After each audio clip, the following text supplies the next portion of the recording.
तो चलो बच्चों, आज हम पढ़ने जा रहे हैं कक्षा 7 की सामाजिक विज्ञान विषय, जिसके अंतर्गत क्या पढ़ेंगे हम। जो सामाजिक विज्ञान का ये भाग 3 है, जिसका क्या नाम है, जिसका नाम है सामाजिक एवं राजनीतिक जीवन भाग 2। इसके अंतर्गत हमने 6 चैप्टरों को पढ़ लिया है।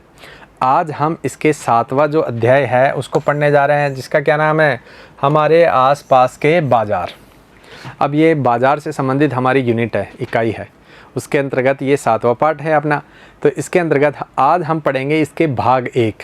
क्या पढ़ेंगे? भाग 1, जिसमें क्या क्या पढ़ेंगे, जो साप्ताहिक बाज़ार है और जो मोहल्ले की दुकानें हैं उसके बारे में हम इस पर विस्तार से चर्चा करेंगे। जैसे कि आपने सुन रखा है, साप्ताहिक बाज़ार अपने माँ बाप के साथ जाते भी होंगे या सुनते होंगे, और साथ में मोहल्ले की दुकानें तो हम सब ने देखी है। तो आपसे, आपके जीवन से संबंधित ये बातें हम करने जा रहे हैं। ये विषय आपके जीवन से संबंधित है, तो आप इसको अपने जीवन से जोड़कर भी देख सकते हो और आसानी से समझ भी सकते हो, क्योंकि आपके आसपास के परिवेश में ये घटना घटित होती है। जो भी बाज़ार हैं या मोहल्ले की दुकानें हैं, उनमें क्या क्या होता है, तो इन्हीं को हम समझने का प्रयास करेंगे कि बाज़ार के अंतर्गत क्या क्या होता है, बाज़ारों में क्या क्या सामान मिलता है, कौन से बाज़ारों में, जैसे साप्ताहिक में, मोहल्ले में, बड़े बड़े जो मॉल है, शॉपिंग मॉल है, कॉम्प्लेक्स है, उनमें किस किस प्रकार का सामान मिलता है, इसके अंतर्गत हम अध्ययन करेंगे। लेकिन फ़िलहाल हम क्या करेंगे, जो भाग 1 है उसके अंतर्गत आज हम पढ़ेंगे साप्ताहिक बाज़ार और मोहल्ले की दुकानें। तो चलो स्टार्ट करते हैं अध्याय नंबर 7 भाग 1। तो चलो देखते हैं। सबसे पहले हम बाज़ार जाते हैं। अब बाज़ार में जाते हैं, अपने माता पिता के साथ गए होंगे, पिताजी के साथ गए होंगे, किसी दादा दादी के साथ गए होंगे। तो बाज़ार में क्या मिलता है, अपने को बहुत सारी चीज़ें मिलती हैं। कौन कौन सी चीज़ें? जैसे सब्जियां, साबुन, दंत मंजन, मसाले, ब्रेड, बिस्किट, चावल, दाल, कपड़े, किताबें, कॉपियाँ और बहुत सारी अन्य चीज़ें। अब ये ज़रूरी तो नहीं कि सभी चीज़ें यहाँ स्लाइड में दे दें, क्योंकि ऐसी बहुत सारी चीज़ें हैं दैनिक जीवन में आपके काम आने वाली, जिसको हम कहाँ से ख़रीदते हैं? बाज़ारों से ख़रीदते हैं। यहाँ पर विभिन्न प्रकार के 2 चित्र भी दिए गए हैं। वो चित्र भी किन से संबंधित है? वो चित्र भी जो आप बाज़ार से विभिन्न प्रकार की सामग्री खरीदते हो, उन्हीं वस्तुओं के क्या है, चित्र है। देख लो आप, कुर्सी का है, और यहाँ मटकी है, पेचकस है, चप्पल है, और भी बहुत सारे आपको, कैलकुलेटर है, टूथब्रश है, बहुत सारे आपको यहाँ पे सामान की जो चित्र है वो उसके माध्यम से आप देख पा रहे हो। अब बाज़ार भी कई प्रकार के होते हैं। बाज़ार कई प्रकार के होते हैं, सामान सब जगह मिलते हैं, लेकिन बाज़ार के जो हम यहाँ आज पढ़ेंगे उसके अंतर्गत हम देखेंगे कि बाज़ार कौन कौन से बाज़ारों के प्रकार होते हैं।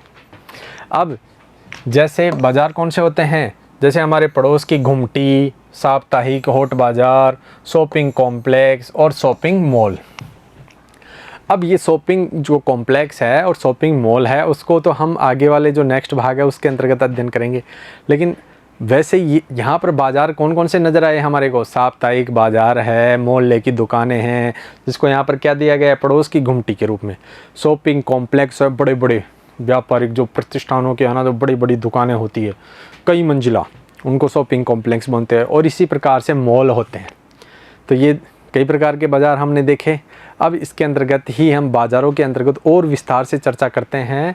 सबसे पहले हम देखेंगे साप्ताहिक बाज़ार।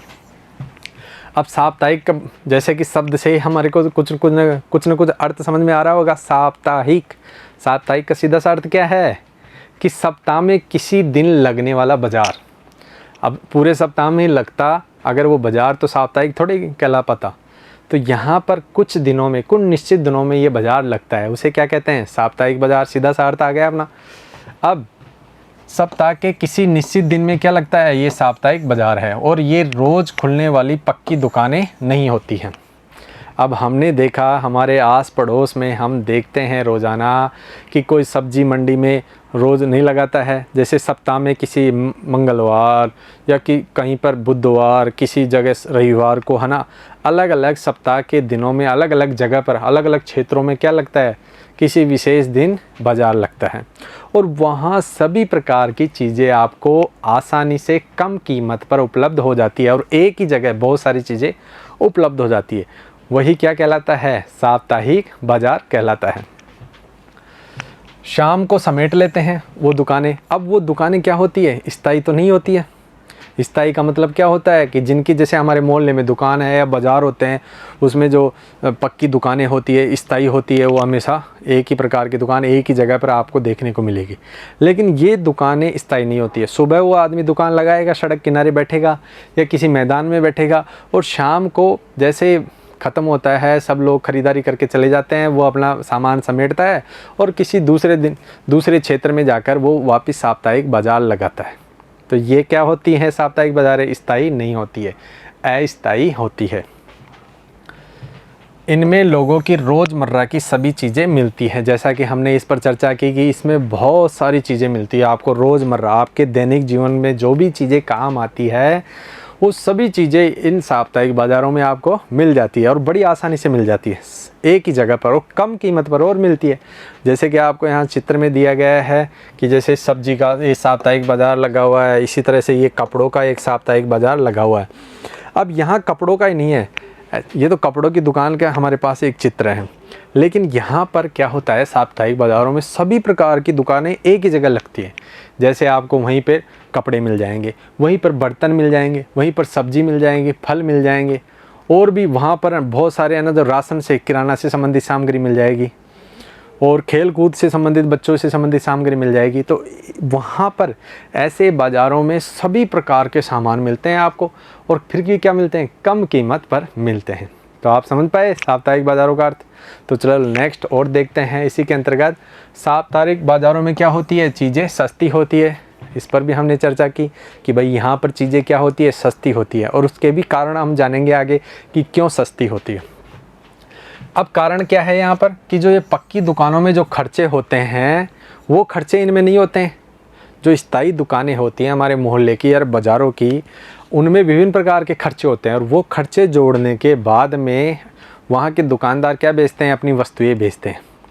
इस प्रकार से उन वस्तुओं का दाम वहाँ स्थायी मार्केट में या बाज़ार में क्या मिलता है, हमारे को ज़्यादा मिलता है। लेकिन यहाँ पर अब वो खर्चे कौन कौन से होते हैं वो देख लेते हैं। वो खर्चे होते हैं जैसे बिजली का बिल हुआ, दुकान किराया हुआ, सरकारी शुल्क हुआ, या कोई कर्मचारी उन्होंने रख रखा है सामान बेचने के लिए तो उसको भी वेतन देना पड़ता है। लेकिन यहाँ पर साप्ताहिक बाज़ारों में ऐसा कुछ भी नहीं देना पड़ता है, किसी भी प्रकार का कुछ भी अनावश्यक खर्चा नहीं होता है। इस वजह से हमारे को यहाँ पर क्या मिल जाती है, सस्ती दरों पर सभी चीज़ें आसानी से उपलब्ध हो जाती हैं। साप्ताहिक बाज़ारों में बेची जाने वाली चीज़ों को दुकानदार अपने घरों में ही जमा करके रखते हैं, क्योंकि अब उनकी स्थायी दुकानें नहीं होती है। आज इस क्षेत्र में लगाए, कल दूसरे क्षेत्र में लगाएंगे, तो वो सामानों को तो उनके पास स्टॉक रखना पड़ता है ना। तो इस तरह से वो स्टॉक किसी स्थायी दुकान में नहीं रखकर अपने घर पर ही उसको रखते हैं, इसलिए उनका ज़्यादा खर्चा नहीं होता है।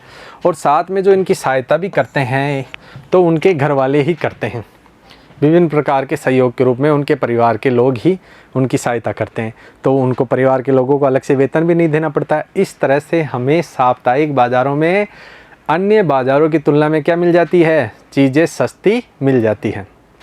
विभिन्न प्रकार के जो चित्र है वही चित्र हमने यहाँ दिया है कि जैसे ये भी एक साप्ताहिक बाज़ार का क्या है, चित्र है। अब हमने इस पर विस्तार से चर्चा भी कर ली कि साप्ताहिक बाज़ार किस किस प्रकार के होते हैं, और साप्ताहिक बाज़ारों में सस्ती दरों पर हमें सभी सामान उपलब्ध क्यों हो जाते हैं, और सभी सामान एक ही जगह पर उपलब्ध हो जाते हैं। इस पे आगे है ना जो क्वेश्चन भी आएगा तो इसको इस तरह से आप उत्तर दे सकते हो और बड़ी आसानी से आप समझ भी सकते हो इसको। नेक्स्ट देखते हैं, साप्ताहिक बाज़ारों में एक ही तरह के सामानों की कई दुकानें लगती हैं जिससे आपस में प्रतियोगिता भी होती है। अब देखो वहाँ पर कई दुकानें कई प्रकार के सामानों की लगती है, लेकिन एक ही प्रकार की सामानों की दुकानें भी बहुत ज़्यादा होती है। वहाँ पर 5-7 दुकान हो गई। अब उनमें आपस में क्या होता है, प्रतियोगिता होती है, कंपटीशन होता है कि किसी दूसरे का माल है ना जो अगर सस्ते में बिक रहा है ना तो वो और उससे थोड़ा बहुत सस्ते में बेचने की कोशिश करता है ताकि उसका माल जल्दी से क्या हो जाए, समाप्त हो जाए, जल्दी से वो पूरे माल को बेच दे और समेट के सब कुछ समेट के अपने घर जाए और दूसरे दिन ना जो दूसरे क्षेत्र में जाने की तैयारी करे। तो इस प्रतियोगिता की वजह से भी वहाँ पर हमें सस्ती दरों पर सामान उपलब्ध हो जाता है। इससे लोगों के पास क्या होता है, वे विकल्प होता है। अब हमारे पास उनकी कंपटीशन के वजह से हमारे पास क्या हो गया, विकल्प हो गया। हमको है ना जो सस्ती चीज़ें वहाँ पर उपलब्ध हो जाती है, इस वजह से, इनकी प्रतियोगिता की वजह से।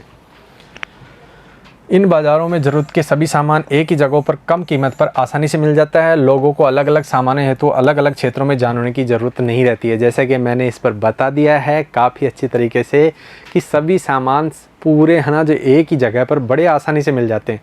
हम हर अलग अलग क्षेत्रों में अलग अलग सामान खरीदने जाते हैं बाज़ारों में, लेकिन यहाँ पर हमारे जो रोज़मर्रा की चीज़ें हैं वो सभी क्या मिल जाती है, एक ही जगह मिल जाती है। तो अलग अलग बाज़ारों में जाने की ज़रूरत नहीं है। तो इस वजह से भी साप्ताहिक बाज़ार बहुत अच्छी प्रकार की बहुत अच्छे सामान भी देते हैं, बहुत अच्छी सेवाएं भी हमारे को देते हैं। अब ऐसे ही है समीर, एक रेडीमेड वस्त्रों का व्यापारी है। ये भी क्या है, साप्ताहिक बाज़ारों में अपनी दुकान लगाता है। कौन? ये समीर, ये रेडीमेड वस्त्रों की दुकान लगाता है साप्ताहिक बाज़ारों में।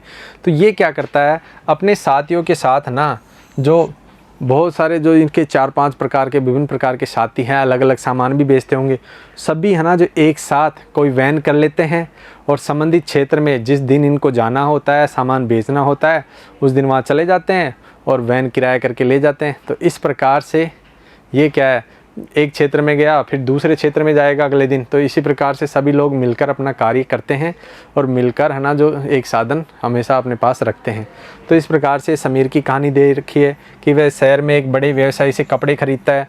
अब देखो हम इसके बारे में आगे और पढ़ेंगे कपड़ों के बारे में कि कपड़े कहाँ कहाँ से खरीदे जाते हैं और उनकी श्रृंखला, बाज़ारों की श्रृंखला किस किस प्रकार से होती है।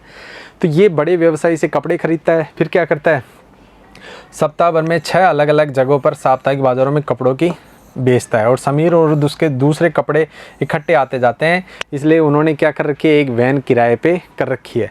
और आसपास के ग्रामीण होते हैं, ग्राहक कौन होते हैं, आसपास के ग्रामीण होते हैं। और दीपावली, पोंगल या ऐसे ही त्योहारों के मौके पर वह अच्छा व्यवसाय कर लेता है। अब यहाँ हमने समीर से संबंधित एक कहानी ली है जो कि क्या है, एक साप्ताहिक बाज़ार में दुकान लगाता है। ये कहानी क्यों ली है आपके समक्ष, ताकि आप और अच्छी तरीके से इस साप्ताहिक बाज़ारों की जो परिभाषा है ना इसको समझ पाओ कि वो है ना जो अलग 6 दिन अलग अलग जगहों पर जाता है और सभी साथी है ना जो एक जो वैन है वो किराए की करके ले जाते हैं। तो इस प्रकार से हमने क्या जाना, साप्ताहिक बाज़ार के बारे में जाना। तो चलो नेक्स्ट देखते हैं, लोग साप्ताहिक बाज़ारों में क्यों जाते हैं, 3 कारण बताइए। अब ये जो प्रश्न है ना, ये क्या है, आपके पाठ्य पुस्तक के जो विभिन्न प्रकार के जो हम बिंदु पढ़ रहे हैं ना उसके बाद में ये दिए गए हैं। तो इन पाठ्य पुस्तक के जो पाठ्यगत अंदर के प्रश्न है, इन प्रश्नों को भी हमको हल करना है, नोटबुक में क्या करना है, हल करना है। क्योंकि इससे संबंधित हमने विवरण पूरी तरह से पीछे समझ ही लिया है, तो आप इनको आसानी से हल कर सकते हो कि लोग साप्ताहिक बाज़ार में क्यों जाते हैं। 3 कारण बताइए। हमने 3 कारण बता ही दिए कि वहाँ सस्ती दरों पर सामान उपलब्ध हो जाता है, सारा सामान एक ही जगह उपलब्ध हो जाता है, लोगों के लिए कम है ना जो कम कीमत पर सामान के विकल्प होते हैं क्योंकि वहाँ प्रतियोगिता होती है विभिन्न प्रकार की। तो इस वजह से 3 कारण आप कोई भी लिख सकते हो। इन साप्ताहिक बाज़ारों में दुकानदार कौन होते हैं, बड़े व्यापारी इन बाज़ारों में क्यों नहीं दिखते हैं। अब हमने ये भी जान लिया, समीर के उदाहरण से भी जाना कि इन साप्ताहिक बाज़ारों में व्यापारी किस किस प्रकार के होते हैं और जो बड़े व्यापारी हैं इन साप्ताहिक बाज़ारों में क्यों नहीं दिखते। तो इस पर भी हमने चर्चा कर ली। बड़े व्यापारी क्यों नहीं दिखाई देते हैं, क्योंकि वो तो स्थायी दुकानें लगाते हैं और ये छोटे छोटे बाज़ारों में दुकान वो नहीं लगाते हैं, इस वजह से वहाँ वो दिखाई नहीं देते हैं। साप्ताहिक बाज़ारों में सामान सस्ते दामों पर क्यों मिल जाते हैं, इस पर हमने विस्तार से आपको चर्चा कर ली। हमने क्या किया, इस पर चर्चा की कि वहाँ पर सस्ते दामों पर क्यों मिलते हैं, क्योंकि वहाँ प्रतियोगिता होती है और साथ में है ना जो वो अलग अलग जगह जाते हैं तो उनके क्या होता है, ज़्यादा से ज़्यादा अपने सामान बेचने की जल्दी रहती है, क्योंकि वो स्थायी दुकानें तो होती नहीं है कि भाई दूसरे दिन आके बेच लेंगे वापस, क्योंकि उनको शाम को वापस उनको क्या होता है, समेटना होता है। तो इस प्रकार से हम इसका आंसर दे सकते हैं। अंतिम प्रश्न के रूप में देखते हैं, एक उदाहरण देकर समझाइए कि लोग बाज़ारों में कैसे मोल तोल करते हैं। अब हमने आपके माता पिता, आपके दादा दादी या आपके बड़े भाई बहन, उनके साथ कभी आप बाज़ार में गए होंगे तो आपने उनको विभिन्न वस्तुएं खरीदते वक्त मोल भाव करते देखा होगा। तो उसके बारे में आपको लिखना है कि वो किस प्रकार से मोल भाव करते हैं, किन किन वस्तुओं के लिए करते हैं। तो इस प्रकार का विवरण आपको लिखना है, अपने मन से लिखना है। तो चलो नेक्स्ट देखते हैं, मोहल्ले की दुकानें। हमने साप्ताहिक बाज़ारों के बारे में जाना कि साप्ताहिक बाज़ार क्या होते हैं, उनमें सामान कैसे कैसे मिलते हैं, सस्ती दरों पर मिलते हैं। लेकिन अब हम क्या पढ़ेंगे, मोहल्ले की दुकान। अब मोहल्ले का जैसे ही आपने नाम सुना तो आपके चेहरे पे मुस्कुराहट आ गई, अरे ये तो बिल्कुल सीधा सा अर्थ है। मोहल्ले का मतलब हमारे मोहल्ले में जो दुकान है उसके बारे में पढ़ने जा रहे हैं हम। बिल्कुल यही बात है कि अपन क्या पढ़ने जा रहे हैं, मोहल्ले की दुकानों के बारे में पढ़ने जा रहे हैं, और कोई विषय यहाँ पर नहीं है। क्योंकि हमने हमारे जो मोहल्ले की दुकानें हैं उनमें क्या क्या सामान हमको मिल जाता है, वो हमारे लिए किस प्रकार से उपयोगी हैं, उनका और हमारा संबंध किस प्रकार से हो जाता है, तो इसी बारे में यहाँ पर ये मोहल्ले की दुकानों के बारे में हम पढ़ेंगे। देखो आपको यहाँ मोहल्ले की दुकान का एक चित्र भी दिया गया है आपको समझाने के लिए कि किस प्रकार से मोहल्ले की दुकान होती है, और उनमें हमारे को सभी प्रकार की रोज़मर्रा की जो चीज़ें हैं वो आसानी से उपलब्ध हो जाती है, और उनसे हमारे संबंध भी बेहतर हो जाते हैं। हमने देखा कि साप्ताहिक बाज़ार में हमने कई तरह का सामान उपलब्ध होता है, बहरहाल हम अन्य तरह के बाज़ारों से भी सामान खरीदते हैं। अब हम यहाँ साप्ताहिक बाज़ारों के बारे में हमने जाना, साप्ताहिक बाज़ारों में हम सामान खरीदते हैं, लेकिन इनके अलावा भी हम रोज़मर्रा की चीज़ें, ज़रूरी नहीं साप्ताहिक के बाज़ारों में हम पूरा सामान खरीद लाते हैं और फिर बाद में किसी दुकान में नहीं जाते हैं, तो बाद में भी हमारे को रोज़ ज़रूरत पड़ता है। जैसे दूध हुआ, और भी कोई ब्रेड हुई, और भी बहुत सारी ऐसी चीज़ें, किराने के सामान हुए, जिनका आपको कभी भी अचानक रूप से है ना जो ज़रूरत पड़ जाती है, तो उसका स्टॉक पहले करके रख नहीं सकते। इसलिए इन मोहल्ले की दुकानों से वो हम रोज़ भी खरीद सकते हैं, या एक दिन छोड़ के एक दिन खरीद सकते हैं, या आवश्यकता अनुसार हम खरीदते हैं। ऐसी बहुत सी दुकानें मोहल्ले में भी होती हैं जो हमें कई तरह की सेवाएं और सामान उपलब्ध करवाती है। हमने क्या पढ़ा कि साप्ताहिक बाज़ार तो होते हैं, लेकिन मोहल्ले में भी ऐसी दुकानें होती हैं जो कई प्रकार की सेवाएं और सामान हमारे को क्या करवाती है, उपलब्ध करवाती है। तो चलो पढ़ते हैं मोहल्ले की दुकानों के बारे में। हमारे पड़ोस में डेयरी, किराना व्यापारी, तेल मसाले, अन्य खाद्य पदार्थ, स्टेशनरी से व्यापारी, कागज़ कलम, दवाइयों की दुकान, ये सभी चीज़ें हैं ना जो हम कहाँ से खरीदते हैं, अक्सर मोहल्ले की दुकानों से। कौन कौन सी, ये सभी चीज़ें जिनका विवरण अभी दिया कि तेल मसाले हैं, दवाइयाँ हैं, कागज़ कलम है, और डेयरी की दुकान है, या अन्य खाद्य पदार्थ हैं जैसे आपके ब्रेड हैं और जैसे बिस्किट हैं। ये बहुत सारी खाद्य पदार्थ हम ज़्यादातर कहाँ से खरीदते हैं, हमारी मोहल्ले की दुकान से खरीदते हैं, क्योंकि उनको एक समय पे स्टॉक नहीं किया जा सकता, उनको रोज़ काम में लिया जाता है, नहीं तो वो क्या हो जाएगी, ख़राब हो जाएगी। इस तरह की दुकानें अक्सर पक्की और स्थायी होती है। अब जैसे हमने साप्ताहिक दुकानों के बारे में पढ़ा कि वो अस्थायी होती है और पक्की नहीं होती है, लेकिन यहाँ पर मोहल्ले की दुकान क्या होती है, पक्की होती है और स्थायी होती है, एक ही जगह होती है। जबकि सड़क किनारे फुटपाथ पर सब्जियों के छोटे दुकानदार, फल विक्रेता और कुछ गाड़ी मैकेनिक आदि भी दिखाई देते हैं। और इसी के अंतर्गत मोहल्ले की दुकानों में हम ऐसा नहीं है बस दुकान ही देखते हैं, मोहल्ले की दुकान में हमारे को उसी मोहल्ले में बैठा हुआ सब्जी वाला मिल जाएगा, कहीं पर वो गाड़ी मैकेनिक जो है ना मोटरसाइकिल सुधारता है या कारों को ठीक करता है वो भी हमारे को देखने को मिल जाएगा। तो इस प्रकार के अन्य दुकानें भी हमारे को कहाँ देखने को मिल जाती हैं, मोहल्ले की दुकान में। जैसे यहाँ पर एक चित्र दिया गया है, ये एक डेयरी का चित्र है जहाँ पर हमको दूध, दही, ये मक्खन वगैरह मिलता है, पनीर वगैरह जो भी यहाँ मिलता है। तो इस तरह से क्या होती है, मोहल्ले की दुकानें होती हैं। पड़ोस की दुकानें कई अर्थों में बहुत उपयोगी होती हैं। अब देखो पड़ोस में कोई भी हमारे को जब रोज़मर्रा की जो चीज़ें हम जब खरीदते हैं तो कहीं दूर थोड़ी जाते हैं या किसी साप्ताहिक बाज़ार का इंतज़ार थोड़ी करते हैं।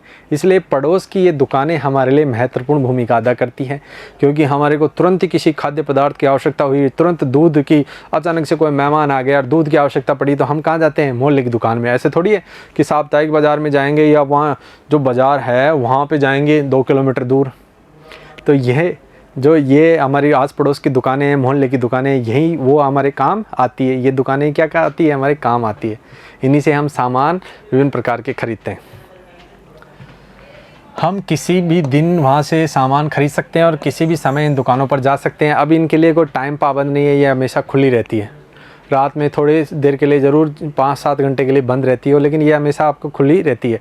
और किसी भी समय किसी भी दिन आप यहाँ जाकर अपना सामान खरीद सकते हो। साप्ताहिक बाज़ारों के जैसे नहीं है यहाँ पर कि मंगलवार को ही लगता है वो साप्ताहिक बाज़ार, तो मंगलवार के दिन ही आप खरीद पाओगे।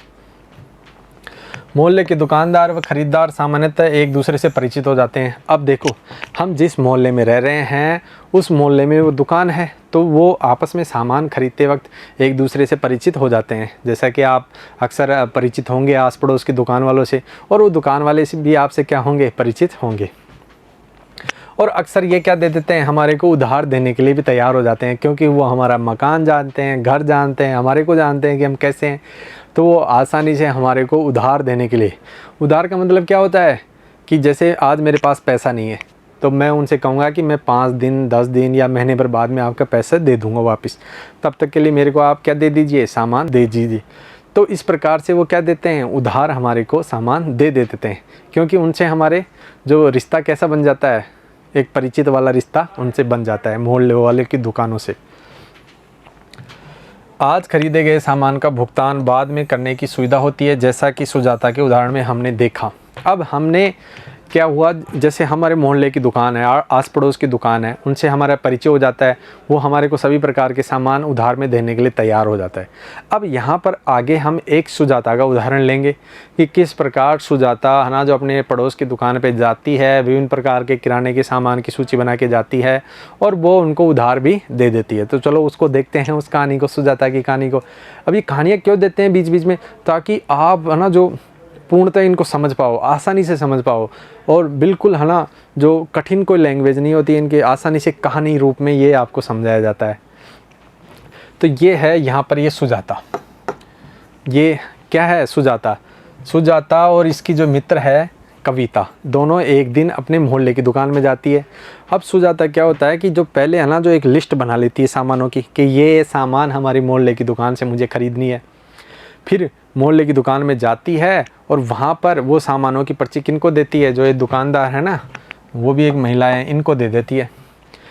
वो पर्ची जो अपनी दुकान में जो काम करने वाला व्यक्ति है उसको पकड़ा देती है कि भाई ये सामान निकाल दो सुजाता के लिए। और साथ में सुजाता उसी समय है ना जो दुकान में विभिन्न प्रकार की जो चीज़ें रखी है उनको देखने में व्यस्त हो जाती है। और जब सब चीज़ें आ जाती है, वो जो उनका सहायक होता है दुकान में, वो सब चीज़ें ले आता है उस सूची के अनुसार, ला के रख देता है। तब सुजाता है ना जो अपनी एक डायरी निकालती है, और उस डायरी में वो जो दुकान मालकिन है वो जो विभिन्न प्रकार के जो सामान दिए ना उसकी सूची बनाती है, लिस्ट बनाकर नोट करती है कि इतने रुपए का ये सामान आया। और साथ में अपने पास भी एक रजिस्टर रखती है, उस रजिस्टर में भी सेम है ना जो पूरी सूची और जो रुपए जितने सामान है ना उनका रुपए बना वो सारी उसमें उतार देती है, खुद की डायरी में भी। अब यहाँ पर आप क्या समझे कि वो क्या दे रही है, उसको उधार सामान दे रही है। किसको, सुजाता को, क्योंकि सुजाता के और उनके क्या हुए, टर्म्स अच्छे हैं, यहाँ पर संबंध क्या है, अच्छे हैं। तो इस कहानी को हमने कहाँ से लिया है, आपकी किताब में से, पृष्ठ में से, अंदर से लिया है, इसी पार्ट में से। तो यहाँ पर हमारे आस पड़ोस की जो दुकानें होती हैं, मोहल्ले की दुकानें, उसमें हमारा संबंध अच्छा हो जाता है। तो आसानी से हमारे को ये लोग क्या होते हैं, जो दुकानदार होते हैं, ये उधार भी हमारे को सामान दे देते हैं, जैसा कि हमने सुजाता के उदाहरण में हमने देखा। अब यहाँ पर है ना विभिन्न प्रश्नों के माध्यम से हम और समझते हैं कि सुजाता नोटबुक लेकर दुकान पर क्यों गई। अब मैंने क्या समझाता है कि नोटबुक में क्या होता है कि वो जो उधार जो सामान लेती है ना सुजाता, वो वहाँ पर वो दुकानदार उसमें नोट करता है कि मैंने आपको उधार इतने रुपए का ये सामान दिया है। तो इस प्रकार से वो नोटबुक लेके जाती है। क्या यह तरीका उपयोगी है, क्या इसमें कोई समस्या भी आ सकती है? अब यह तरीका उपयोगी है, समस्या तो किसी की आ भी सकती है, जैसे डायरी खो जाए या उनको याद नहीं रहे कि भाई इतना सामान लाया, तब ज़रूर समस्या आती है। लेकिन ऐसा वैसे होता नहीं है, लेकिन समस्या आती नहीं है क्योंकि उनके संबंध क्या हो जाते हैं, अच्छे हो जाते हैं।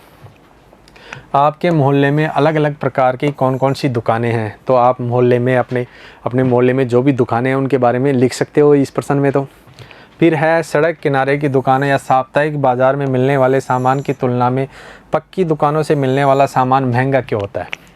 अब इसमें आप साप्ताहिक बाज़ारों में जो सामान मिलता है वो हमें सस्ता मिलता है।